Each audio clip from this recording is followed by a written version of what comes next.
Julie, I stand with you. I stand with you. It's all right, Kim. Hey, give her a hand. Give her a hand.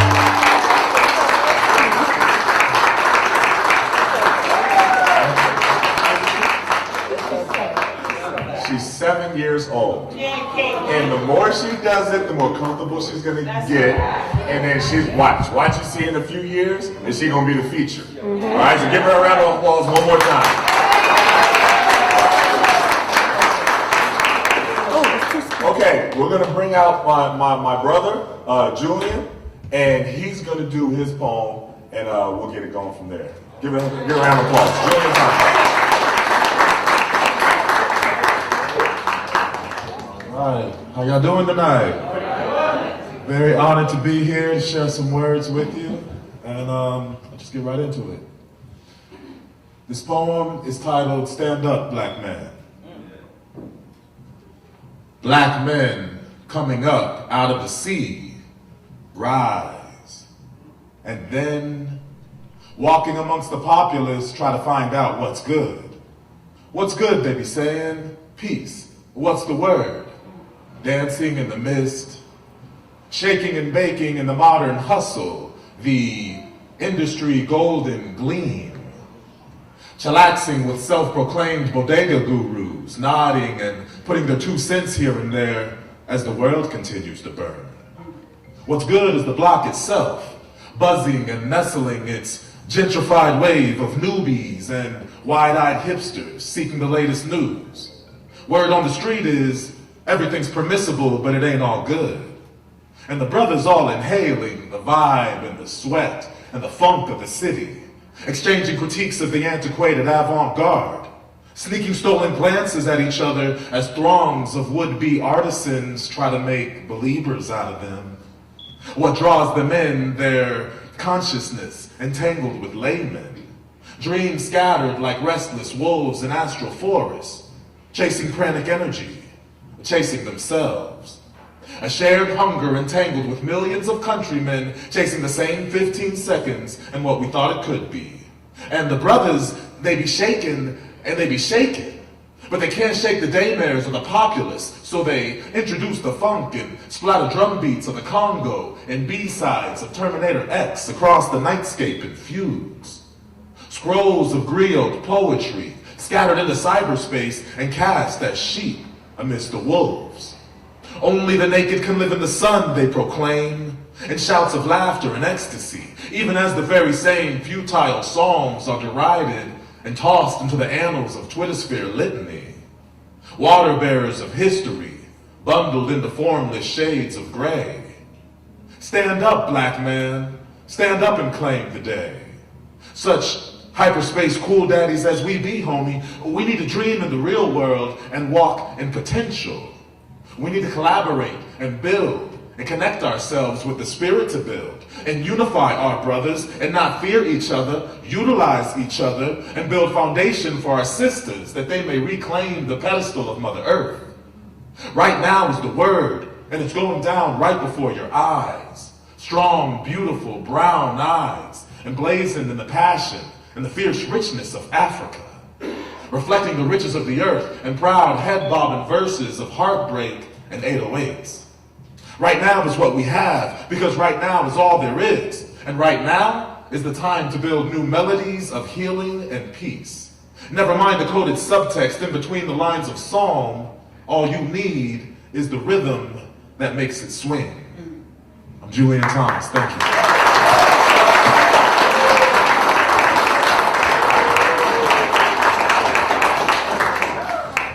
All right, we're gonna keep it going. Now listen, guys. You know, so a lot of you guys are athletes. I spoke to a lot of y'all yesterday, right? Who was there when I spoke to you yesterday? Raise your hand.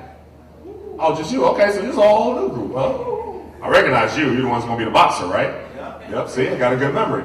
All right, so just understand expressing yourself. When I was young, there was different things that used to make me upset. Different things that I didn't like, different things that I was going through. How many of y'all are athletes? Okay, cool. Right. A great way to express yourself is through poetry and spoken word. All right, I want to encourage y'all to keep on writing or start writing and start getting your thoughts and your opinions and your feelings out on paper. All right, sometimes you can't always talk to somebody. I couldn't talk to people when I was younger. That's just the way that I was, but I started writing. So just listen to the poets and try it out for yourself. So next we're gonna bring up this sister, SU alum, or the Syracuse, SU alum. And so we're gonna bring out lyrical faith poetry.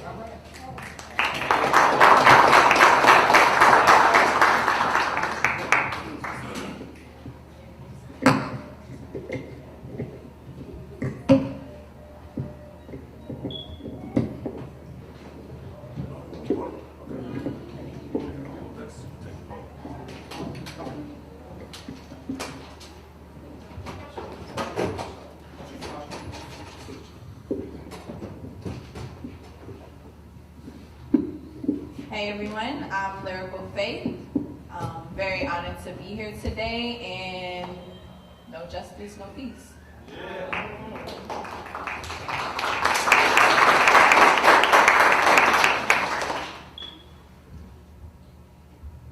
Dear Ferguson, I know you've got soldiers in these streets in plain clothes fighting wars that they never asked for. Yet somehow, born onto this battlefield that forced them to suit up from head to toe in camouflage robes they can't even hide in, shielded by this dark armor they call skin, except armed with the very same thing that seems to be harming them. Harming these young men that be standing all in harm's way on those hands up, don't shoot kind of days, those never know if you're gonna get home safe escapades, those running for your life because you're just a little too dark and it's just a little too late. And I wonder how it feels knowing your time on this earth is just a body clock counting down to your bloody fates. And I count numbers that black boys hold like death tolls, or balance on their palms like the insides of mug shots and prison poles. And I count too many funeral services and red roses around caskets to wonder why black mothers count their blessings at 4 a.m. from praying their families back safe. And I know your town has counted 20 candles for my crown. Just as my city has heard the gas trying to garner breaths of air for too long, and Florida has marched around the ground they stood for Trayvon, and I know somewhere in heaven all three are looking down. Shook, broken, scared that this battle will have to go on for too long, because right now Missouri has a war zone at their hands with all them threats from the Ku Klux Klan and plans on how to protect themselves against tear gas bombs, living each day like a shattered revolution gone wrong, click clack. Never needed Martin to die for us to realize that even heroes in this life aren't given the right to be alive. Click clack. Got them suited up and strapped between the officers and the tanks, the courts and the case, the genocide on our race. We'll have a graveyard of crime below our feet before we even see that this is how they wanted it to be. Yet we live on the earth where Christ sacrificed his life for us to wallow in our sins. Although we reside in America, at times I question the value of an American. Oh, star-spangled country of the reinvented slave, land of the free, they say, home of the brave. Oh, say, can you see them black boys lying in their grave?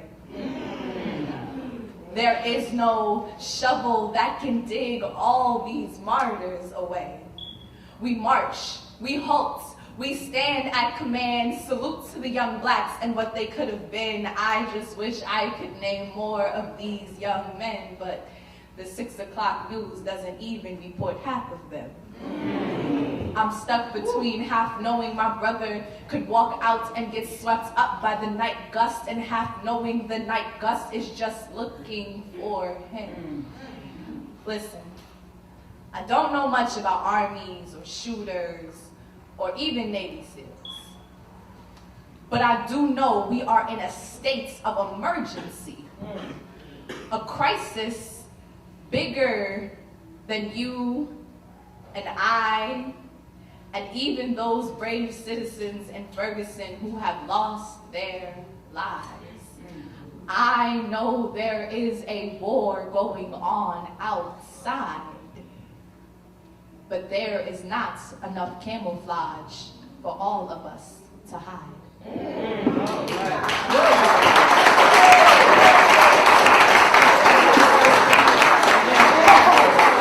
Wow. That was powerful.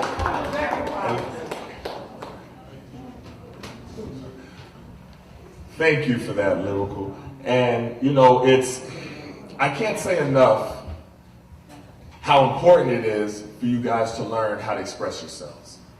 So some of you guys, I guess only you was there yesterday, so let me introduce myself, let y'all know who I'm talking to. My name is Atan Thomas. I played in the NBA for 11 years. I'm going to be partnering with the Boys Club in New York.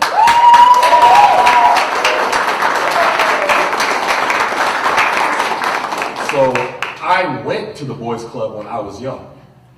So all the activities that y'all are doing, all the mentors that y'all are listening to, all the things that you're doing, that's what I went through. I was sitting where you were sitting, going through the different field trips and things like that, where they're trying to teach you the skills that you need to survive in life. And that's why they brought you here today. So I was able to play in the NBA, went to college for 4 years, got my degree at Syracuse University, and I want y'all to understand the value of your voice, okay? So y'all, a lot of y'all are athletes, okay? You're gonna be in a position where you can utilize your voice and speak for people who can't speak for themselves, who don't have the platform that y'all are going to have. All right, guys, listen, I wanna make sure y'all look at me, y'all two in the front. I want y'all eyes on me. It's good, it's good. I should have made them put all their phones in a bowl, like I do when we go out. Okay, Okay. But I want y'all to hear what I'm saying. All right, Mama Bear. I want y'all to hear what I'm saying, though. All right, because when I tell you that I was sitting in your seats and I was looking around, and I remember the counselors telling me that there was going to be some guys that listen to what we say, and there's going to be some guys that don't. When I tell you, the guys that don't, and the bad stories that you're going to hear of the guys that make bad choices and bad decisions, you're going to see that as you grow up. Now, yesterday I went and I spoke to y'all, a different group, and I asked them what they wanted to be when they grew up. The aspirations that they had, what they wanted for their lives. And I heard great responses: architecture, basketball players, football players. Some just wanted to go to college, some want to start a family. All these things that you're able to do, right? But you have to realize the forces that are out to stop you from doing that. Okay, we're not going to be here and tell you that everything is going to be fair, because it's not. And you're going to hear their story. And what I'm doing is, so I told you I was blessed to play in the NBA. So I'm using the platform that I have in order to give voice and keep pushing with the Garner family as they keep striving to get justice for their father. That's what I'm doing. And that's how you make a difference, and you use sports and you use athletics. All right, don't let it use you. A lot of guys let athletics chew them up, spit them out, and once they're finished, they have nothing. They didn't take their schoolwork seriously. They didn't take any of my relationships seriously. They thought they knew everything, and then they have nothing. And I don't want that to happen to y'all. So I want y'all to listen to what we're talking about right now, because I want you guys to come back and you guys make the difference when you're playing ball and going through college and playing at the next level. Everybody understand? Y'all good with that? Yeah. All right, good. So we're going to start with the Garner family. And we'll start with the video first? Okay. So Should I introduce you? You want to? Well, come on, let's go. Sorry, but I was very excited to do this interview. I'm taking on a new role. I'm gonna start a podcast. It's gonna be called the We Can't Breathe podcast, because a lot of times activists, they speak for us. They get paid to go around the world and speak for us or speak about us. And I'm a true victim of police brutality, and I don't want nobody speaking for me. I got a voice, and I'm going to use it. So my first episode is here with you guys, so all of you guys are going to be featured on the podcast in the first episode. So that's why the cameras sometimes go to the audience. So I'm glad to see a whole bunch of young people in the audience. And it was important for me to do this interview, because I knew Rev couldn't be here today, because he's actually getting ready for his birthday, which is on October 4th. Shout out to Rev. I did this interview with him, and I got to ask him 6 questions. It was 6 questions that I felt was important, because a lot of times people make up the questions and they ask questions that they think we want to ask. So I asked questions that I know we want the answers to.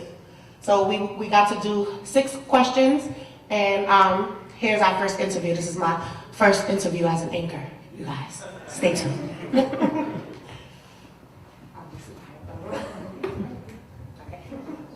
can't turn my neck down. I'm sorry.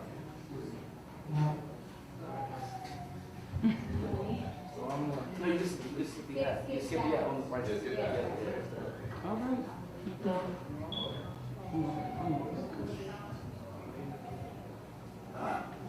Just go back.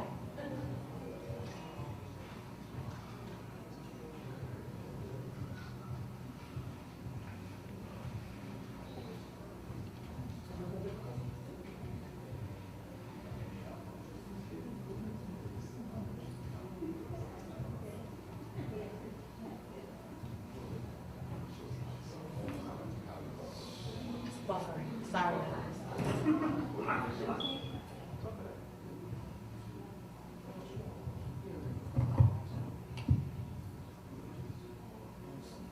Sound. You know?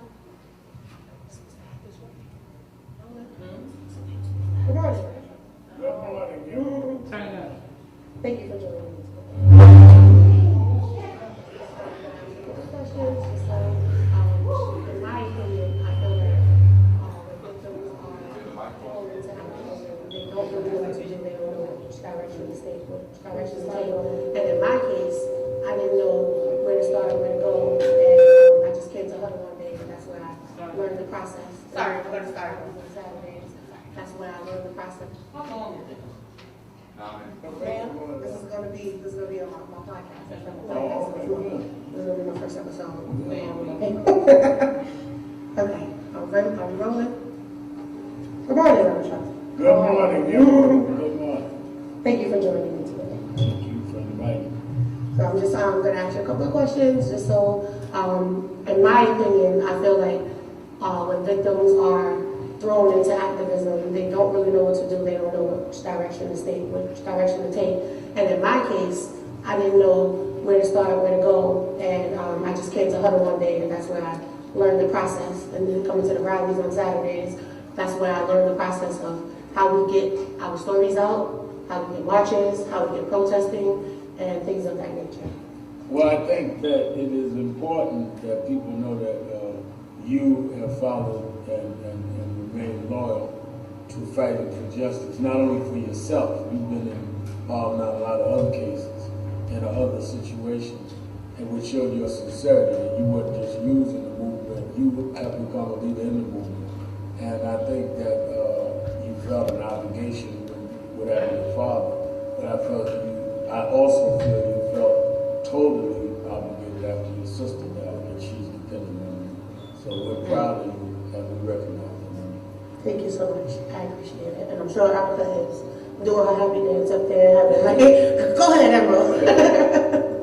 So let's jump right in. So as I said, victims don't ask to be thrown into the fire. So how powerful is it for public pressure when a victim becomes a victim of police brutality? How public pressure to get laws passed, to get policies in play?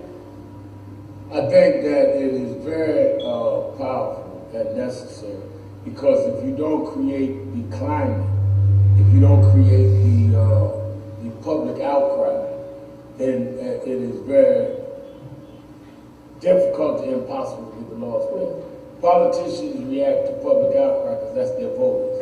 And if their voters don't seem upset about it, they're not going to be pushed toward it. So you need both the legislators, but then you need the public. And that's why the victims who suffered this are the ones you need out front of it, because they need to be able to look you in the face and say, no, I'm not going to do nothing. They can't do that. They think they're going to do this. Right, absolutely. Like, as we've been on the forefront, and we've been all over the news, all over everywhere, media, news, and everything, and I do feel like it made an effect. And I do feel that, you know, sometimes you just gotta get a little crazy with my little viral video, my finger in my bag, and I truly feel like they heard me.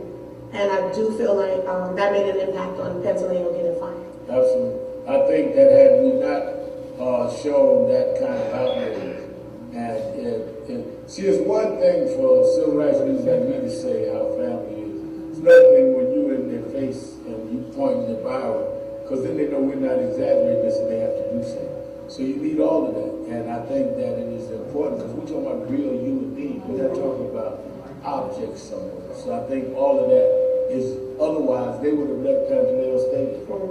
Absolutely, I believe that as well.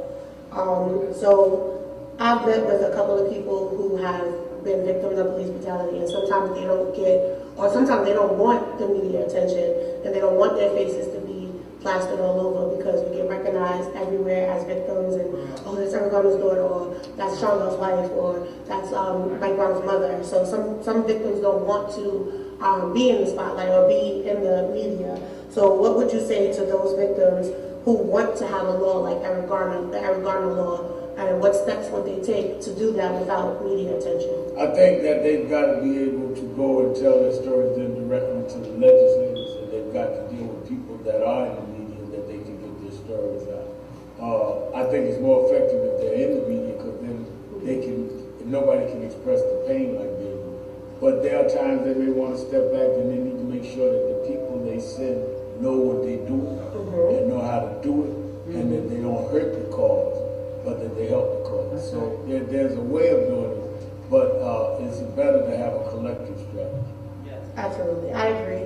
As you know, I took a step back after Erica died to, make sure the children were straight. So, I had National Action Network as my representative, so they did the right thing, and now look where we are now, judicial hearings. And you can go out front when you want, which you've done very well, and by times you take a day or so with your kids, which you have to do. And so it's not always one way, but I think it's the combination that we know that we all got to do something. Yes, everybody has to stay together and do everything. Right. So I know that sometimes there's a lot of groups, and I've seen it for myself, that there's a lot of groups that come, and National Action Network is one of the groups that stay when the cameras and the lights go away. And I feel like there should be a collective, like we all should stand together. So like what type of pushes would me personally, what kind of push would we have, what type of things should we push for organizations to work together? Because we're stronger as a whole than we are. Everybody's here, you're here with this family, you're here with that family. But I want all the organizations to stand with us. I think that the way to do that is for the families to say that these are the 3 things we want, or 4 things we want. We want everybody involved. And y'all may not work together, but y'all gonna work together with us on this. The family say stand. And I think that they have no choice. But let me tell you, I've been involved in the civil rights since I was 12. There's always been division. There's always been different groups. You're never going to get everybody, but you can get the majority of the people together if the family said, this is where I want it. Y'all can't disrespect each other on the movement from my And I agree. That's going to be my next push, which is to get everybody together, because I do feel we're stronger together than we are apart, regardless of differences. Everybody has their own opinion, everybody has their own point of view, and everybody can be respected while still having different point of views. And a lot of celebrities, they put up the hashtag and they send a check, or some of them they make a posting or do a private meeting. But what can celebrities publicly do to help out the victims, aside from writing a check, aside from doing a private meeting? I think that the celebrities can use their public platform, whatever it is. If you play sports, do what LeBron did. I can't breathe, right on the court. On the court. Do what some of the rappers do. Go right into the studio and put Eric Garner's name or Sean Bell's name in your music. So use your platform as well as write the check and do the private meeting. But do it right there because you got people's attention. And we don't expect you to lead the marches, and they don't have to do what I do or what other groups do. But in what you do, mix that in. Absolutely, I agree. A lot of celebrities, they reach out to you and they say, hey, we just want to meet privately, but that's a way for them to step up and do that. That's awesome. That's great. Also, a lot of questions, a lot of times I get, why do you protest? Why do you march? As you know, I was going to get arrested if Pantaleo didn't get fired. And everybody's like, that's dumb. Why would you do that? Can you explain the importance of protesting, marching, civil disobedience? Protest, Please pay attention to this marching, part. civil disobedience is to highlight a problem to be solved. You're not going to solve a problem unless it is in people's face. What is Martin Luther King in history for? Martin Luther King was not a congressman, he was not a senator, he never held office. He raised the attention of the problem. That's why he went to jail. Because everybody said, oh, Martin Luther King's in jail. That's why he marched. He used to say that there's two types of leaders, transactional, that's who make deals, legislate, and transformative. That's the people that raise the attention. And I think that with you being there, sometime with thousands, sometime with just you and a couple others, but it kept the focus on. If the focus isn't there, nobody's going to respond. In order to make those in power respond, you got to give them something to respond to. Right. And just your presence makes them happy. That's a great way to put it. And my last question for you is a question that I kind of like added in at the last moment. If you could snap your fingers and make one thing happen to end police brutality or misconduct, what would that be? My one thing would be that I would have a law that says police cannot choke and police cannot use deadly force unless there's no other option and they have to prove it. That would be my one thing. Absolutely, and I agree with you. Thank you so much, Reverend. Proud of you. I've done TV all over the world, but now I'm big. I'm on there.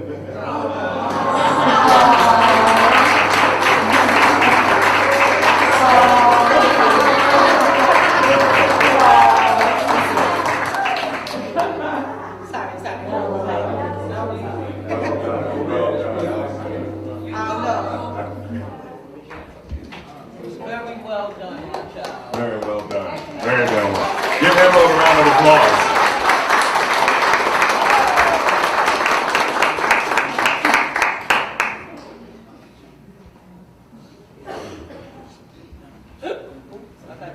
Okay. All right. We want to say hi to Dominique Sharpton in the back. Oh, there we go. There we go. All right. Thank you. And our grandson. All right. And the baby. There you go, the baby. Reverend Sharpton has had a great time holding the baby. He is having a blast. So we want to definitely welcome you to come and thank you for coming out. First of all, Emerald, I thought that was great. And it's amazing to see you find your voice.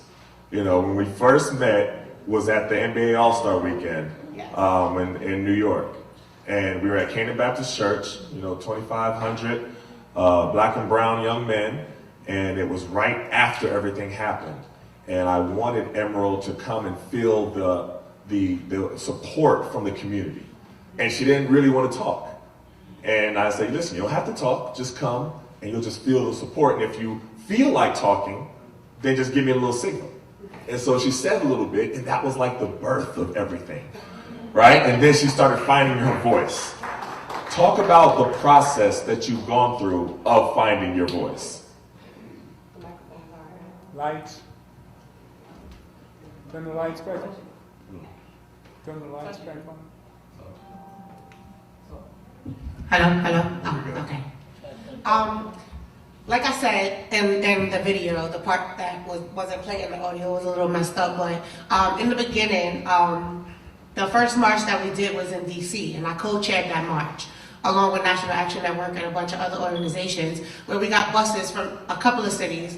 I think about over 5 cities, we got buses to come down to DC, and we did a big march. And I rode back on the huddle bus. So that march took place on what day were we march? On a Friday? I think it was on like a Friday or a Saturday. And then that following Monday, I started coming to huddle. And I started coming to huddle, and I never stopped. And it was like I was coming every week, and it was like every week I would just say a little bit more, say a little bit more, say a little bit more. And it was like, okay, I could do this, I could do a little chatting, but then it started to become overwhelming for me because it was repetitive. We weren't getting the justice we deserved. So I got frustrated, and then my sister passed away, and then I had all of everything piled on top of me. I took my niece and my nephew, so now I'm a mom of 3. So it was just a lot going on. So as Eton said, when he invited me out, I was not talking, I was not speaking. I had to find my voice. Like I literally had to have people come to me and say, your voice is powerful, you need to speak more. And this was like, after Erica passed away, because Erica was the warrior. She was the one that was hitting the streets and the mic. And she was doing it all. And I was like, Erica, I can't do all that. I got a job, I got a friend. I got a kid. You know, I'll take the kids. I took Alyssa when Erica was going out there. Okay, Erica, go out there. You want to go on the bridge?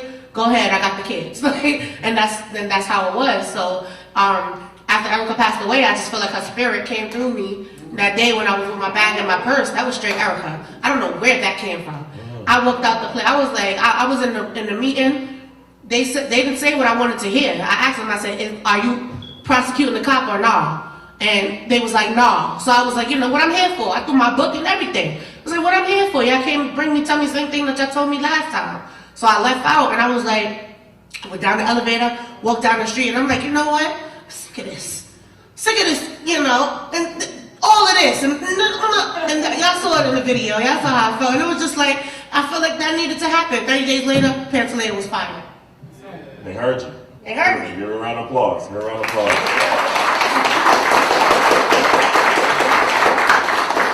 And, you know, Ms. Issa, I want to be able to ask you this because I asked you it before, and since we just saw Reverend Sharpton, and I mean, Reverend Sharpton gets a lot of criticism all the time in our community. And everything that I've seen when speaking to the family members of the victims of police brutality, you all talk about him in these shining, you know, type of expressions where he is there to help. I see him helping, especially when, you know, he's helping at a time when it seems like nobody else is helping. And I want y'all to talk about that part because I do want to touch on that because he gets so much criticism all the time. You want me to take that? Yes, please. Yes, ma'am. Okay. Hello, everybody.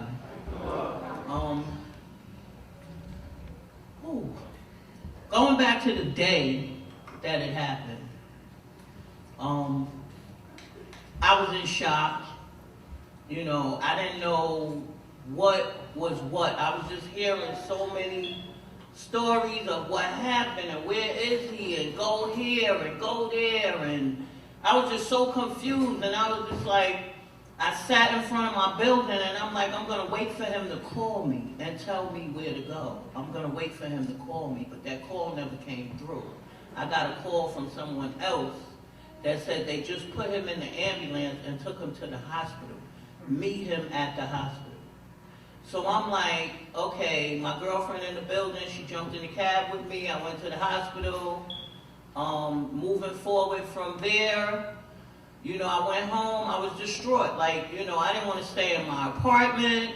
You know, it was too many memories. Everywhere I looked, I just saw his face. I heard his voice. I felt his presence. It was just, after being married to somebody for 23 years, and for them to go to work one morning and say, babe, I'll see you later, which is something you used to hearing every single day. But that particular day, he asked me for a kiss, and he, out of all the years that we've been married, he never asked me for a kiss. He either took it or didn't get one. That was it. You know, and when I, after everything happened and everything, that Friday, it happened on a Thursday, that Friday I just, you know, was crying and, you know, everybody coming to the house, giving the condolences and, you know, so on and so forth. And then Saturday morning, I got a knock on the door, and it was Reverend Sharpton. And, you know, I just see Reverend Sharpton on TV. You know, I see him on PJs, I seen him on, you know, everything that I watch on TV. I'm like, hey, this name pops up all over the place. And I'm like looking through the people, and I'm like, is that really Reverend Sharpton? And he's like, yeah, Mrs. Garner, open the door. And because I wasn't going to open the door. I don't know. I would be catfish. I didn't know what was going on. I'm looking out, and I open the door, and, you know, he's like, I'm here in any capacity that you need me. Whatever it is that you need. You know, I never had nobody come to me and tell me that they were going to give me whatever I wanted, whatever I needed, just to make sure that I'm stress-free. You know, and that's what he's been to me. I used to say daddy dad, but then I found out that we were too close in age, so then I said, okay, you gotta be my big brother now. You know, and he calls me his little sister, and we have our own relationship. I can call him in the middle of the night, he'll answer his phone. I could call him 4:30 in the morning when he's working out, having his fruit bowls and his hot tea, you know, running on the treadmill. I can call him in the middle of his TV show. He might not answer me then, but as soon as he get off that that TV show, he's gonna call me and he saw what happened, you know. And it's like, he's been there for me and he's still there for me 5 years later. You know, there is nothing in this world that I have asked for or needed or wanted or anything that Reverend Sharpton wasn't there 100%. If he couldn't be there physically, he sent somebody in his place. If he can't send somebody in his place, Esau can possibly make it another day, and I promise I'll be there, you know? And everybody come, oh, you know, when you get your money, you're gonna have to pay them back. And I say, you know what? People go by what they hear and not what they know. Okay? I know for a fact, and people should know too, he got TV shows, he got radio shows, he's mentioned in every cartoon, every TV show, everything, you know what I'm saying? You hear Reverend Al Sharpton all over the place. Even I was watching Everybody Hates Chris, and he said, something happened, and he said, well, maybe I should call Al Sharpton. You know what I'm saying? That man got more money than the law allows. He don't need my money. He don't need no victim's money. You know what I'm saying? He don't need taxes. He paid his damn taxes. If he didn't, they would have came got him a long time ago. Right. You know what I'm saying? So it bothers me too. It bothers me. I go on the internet and I answer. And I comment. She claps back, y'all. Yeah, I clap back all the time for Rev, you know. And even with his daughters, you know, I be like, Dominique, did you hear what they said about Reverend Sharpton? And she'd be like, Esau, don't worry about it. We used to it. You know, don't let it bother you. And I'd be like, I can't, because I'm not the type to bite my tongue. You know, so it's hard for me to just sit back and say nothing. Shut up, Emma.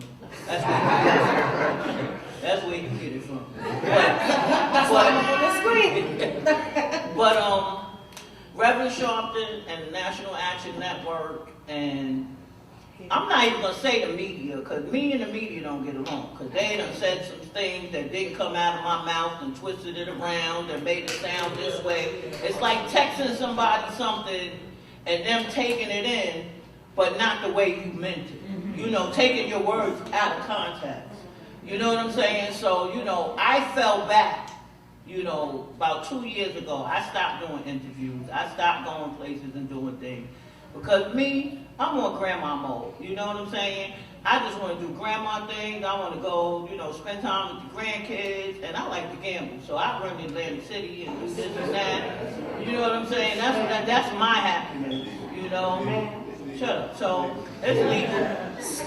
So, you know, with that being said, like you say, Son, a lot of people have misconceptions about Reverend Sharpton. Right. And I've seen nothing but good. I've had people stop me on the street and try to tell me things that he's done years ago. And I just look at them and say, girl, bye.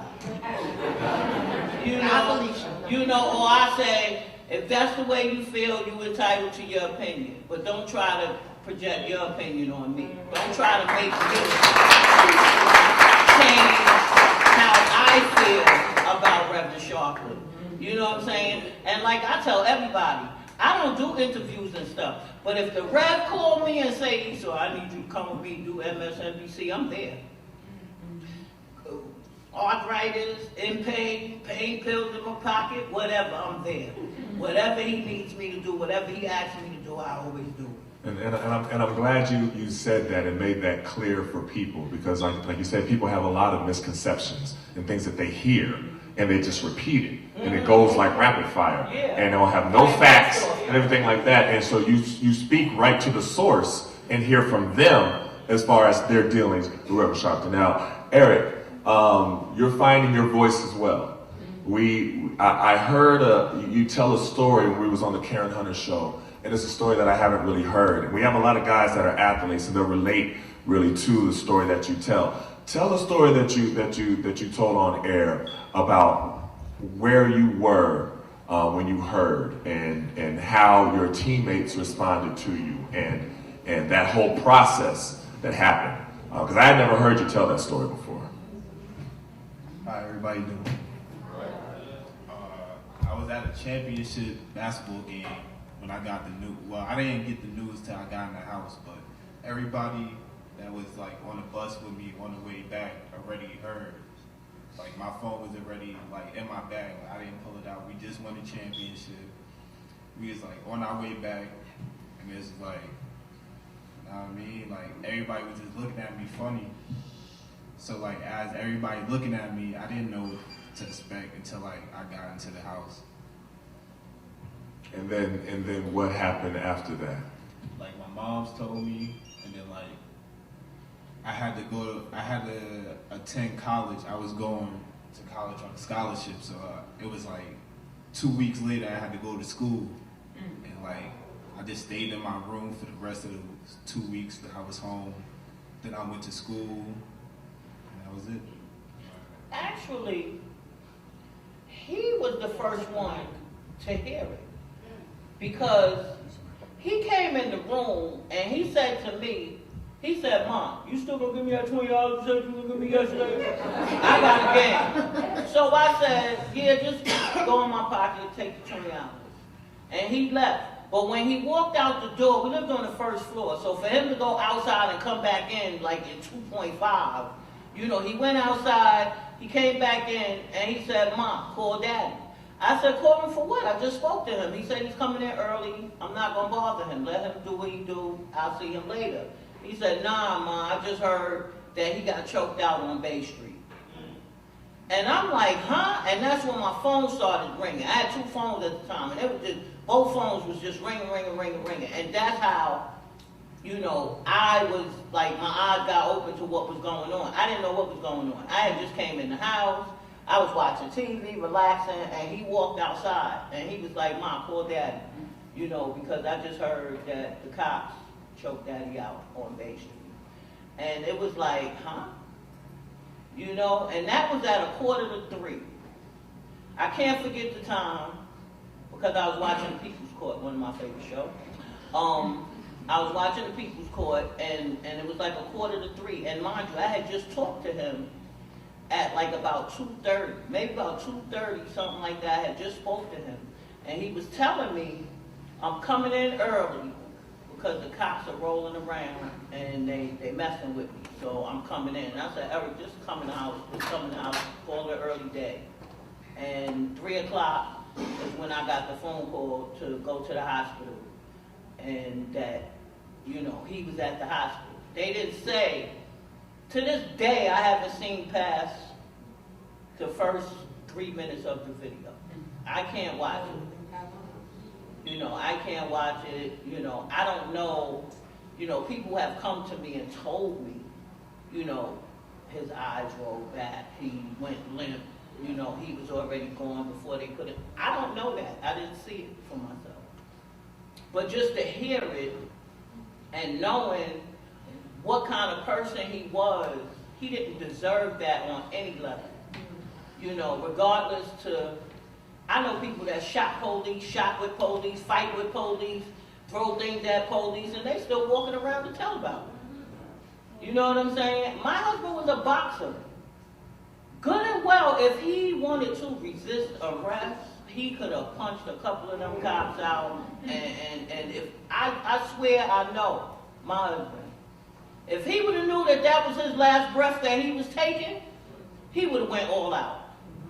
He would not have stood there, you know what I'm saying, and let them do what they did. He would have just, you know, but he had no idea that that was going to be his last words and his last breath, you know. So, excuse me, y'all.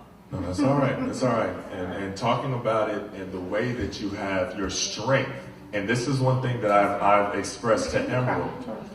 Her strength has been inspirational for other people. And I want to kick it back to you, Emerald. You know, we went and we spoke to the Phoenix Suns. We spoke to the entire team. and we talked to them, and you told your story and everything like that, and you know, I was watching them just be in tuned to everything that you're saying. Now from that, I got emails and messages of them showing it to other people and them being inspired, showing it to other family members of the victims of police brutality, and then them being inspired. And I know that it still kind of throws you off when when somebody tells you that your words have inspired them. But Alton Sterling's son, in particular, was really inspired by your words and your strength and your courage. Talk about how this, as difficult as it is, you kind of took it on to continue doing as you've seen the inspiration happen, and how it's been therapeutic for you. I want you to really touch on that, because the therapy part is a part that in our community, we don't really seek therapy the way that we should. We have all types of trauma going on, and we don't really do therapy just as a whole. But talk about that, how much that has benefited you to speak about it, and the inspiration that you've had for other people. Well, going back to Alton Sterling's son, he has an older son. I think he was about 13, 14 at the time.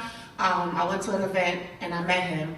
And this was after me going to speak a little bit. I went to Franklin K. Lane that week to go speak. And then after that, it was Huddle. And then it was that event where I met him. And he was like, you know, I feel so passionate to speak because my father, he said, I'm the oldest of all my father's kids. And he has a lot of young kids after me, and it's inspiring for me to see another victim who's a child. He's like, you know, I'm not calling you a kid, but another child of the movement, pretty much. And it's like, you know, in Sean Bell's situation, his daughters were young. In Mike Brown's situation, he didn't have no kids.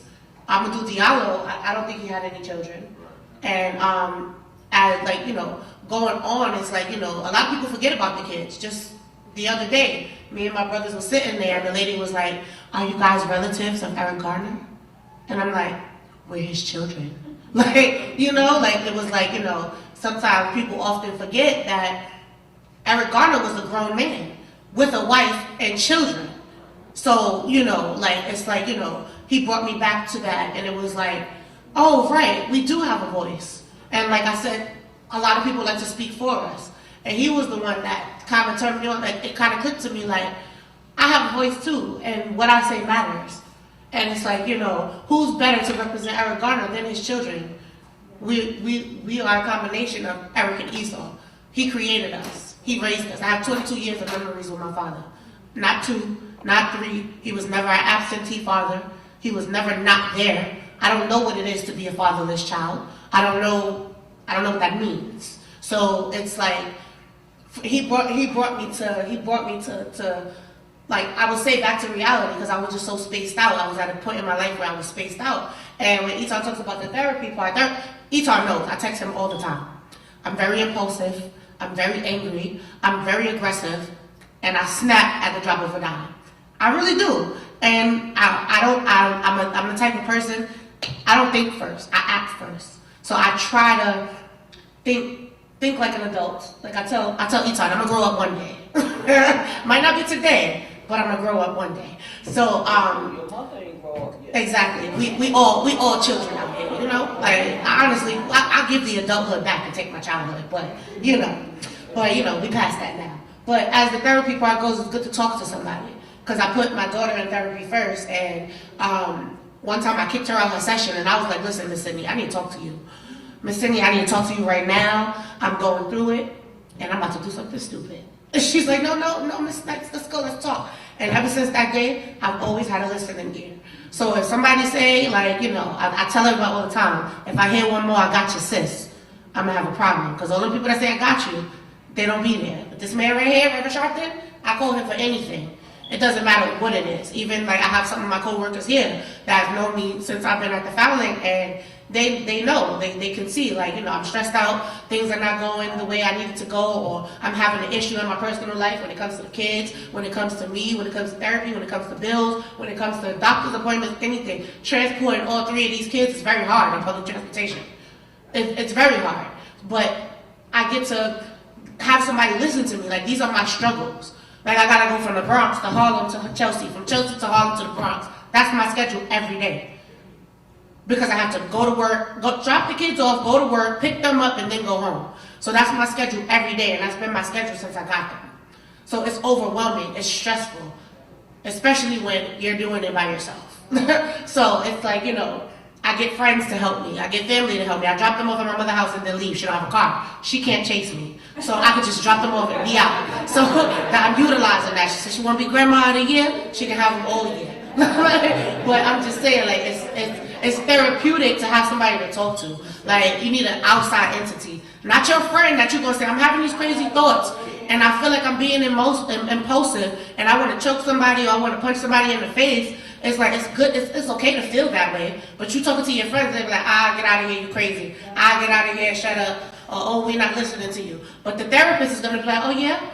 So tell me, how do you want to resolve that?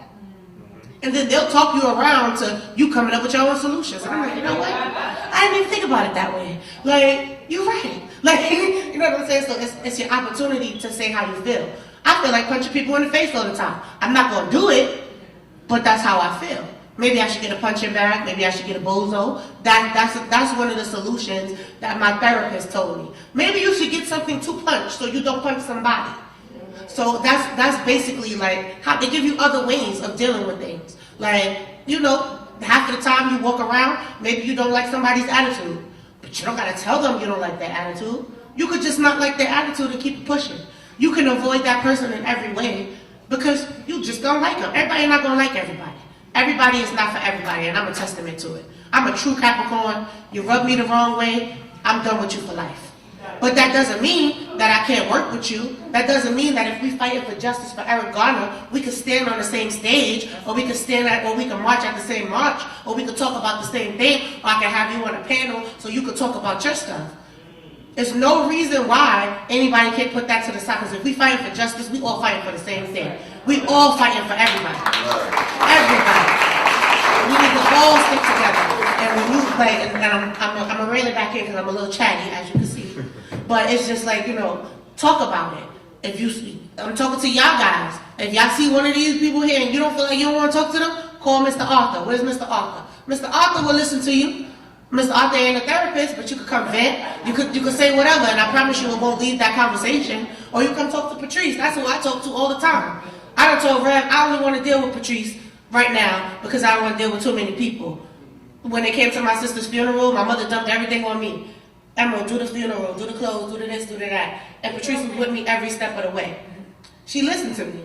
And nothing that I ever said to her came back to me. So you call her right here on this National Action Network phone, say I'm from the Boys Club, and Emerald said to call you. And she gonna answer, I promise you. She's somebody who's always there for people. She's always there.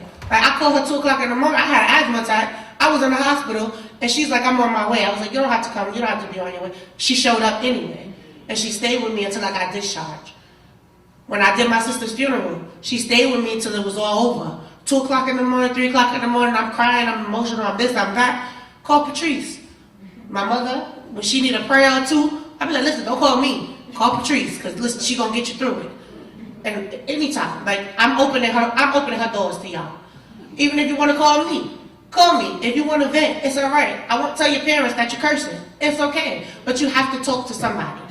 What I used to do is I used to write it down and burn it. I don't advise you to do that because fire is not safe. It's not safe.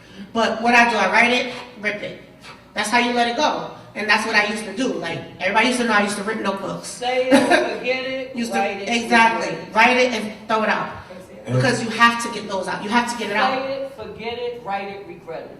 Yes. That's good. That's why you rip it up so nobody can see it. I Nobody keep should every read your text, let me tell you, I got every phone that I ever had.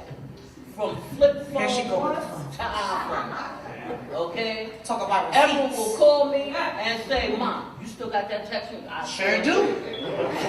Sure do. 2011, 6:45, Daddy said what?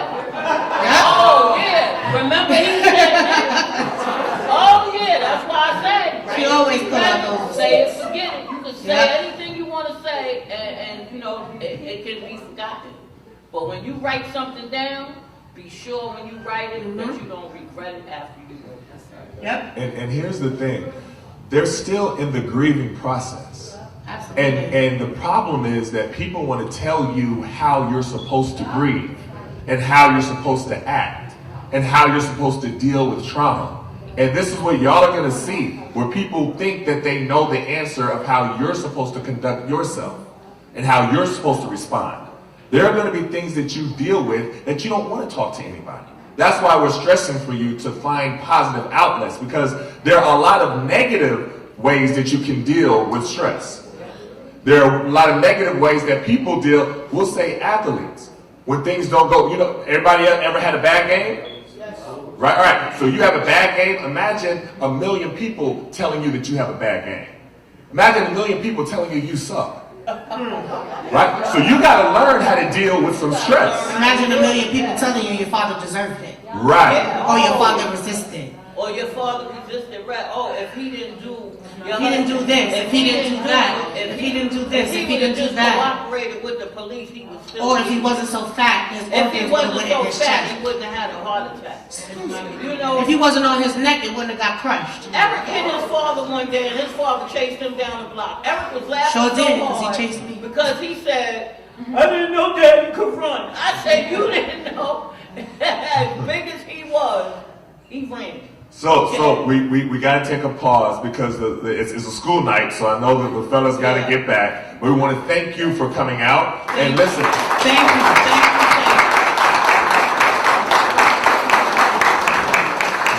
We are going to you're going to see more of us. All right, this isn't like a one-off where we invite you, we say we're going to be an ambassador to you and anything like that, and then nothing else. All right, after they have gone through what they've gone through, their passion has been to help young people. You understand? So you're going to see more of us. You're going to come to more events that we're talking to all the counselors, all the different representatives, and you're going to see more of us, and we're going to do this thing together. All right? Yes. All right. So we'll let you. And don't forget to show your raffle. So Robert's going to do the raffle, and we have a raffle for the young people. So if your name is called, you can pick from the bag or the box, and Yeah.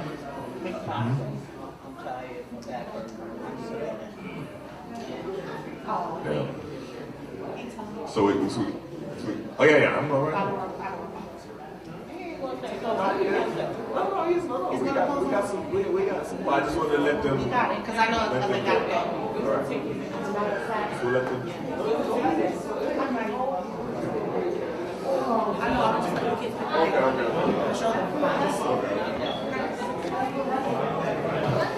We needed to do our game, so everybody.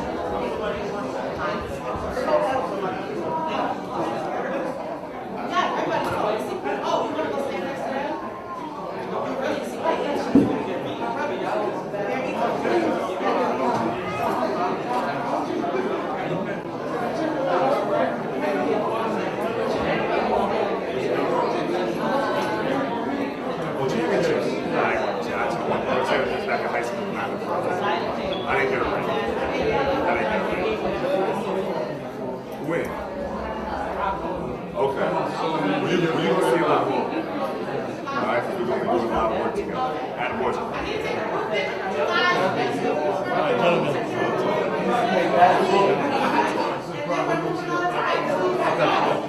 right, gentlemen. No question. Say hard line, shake hands, and out. Hey, how are you? Make it train. Everybody give a palm, man. I'm sorry.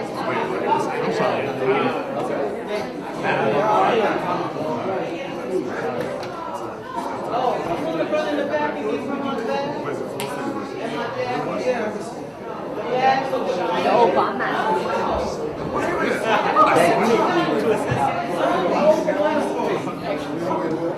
I'm still watching. you guys, y'all keep up the good work. I'm just going to sit down over there. Everybody, you know what I was a good show. So you can have this go in the box and you get some boxes. Get them to show you.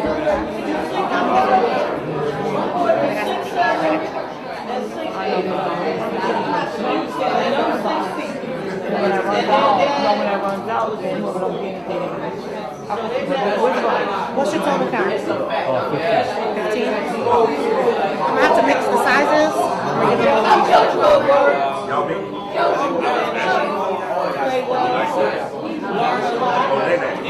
This is the only thing that the police are scared of is your brain. And how far your brain is going to take you. The knowledge, yes. Soak up all the knowledge you can, because that is your weapon. That is your best strength to make you successful. Because the cops are looking for you to act stupid, so they can have a reason to lock you in your head and do something for no reason. I'm scared every day. I got an iPhone just so I can fix cops and know where they are. I don't want to pay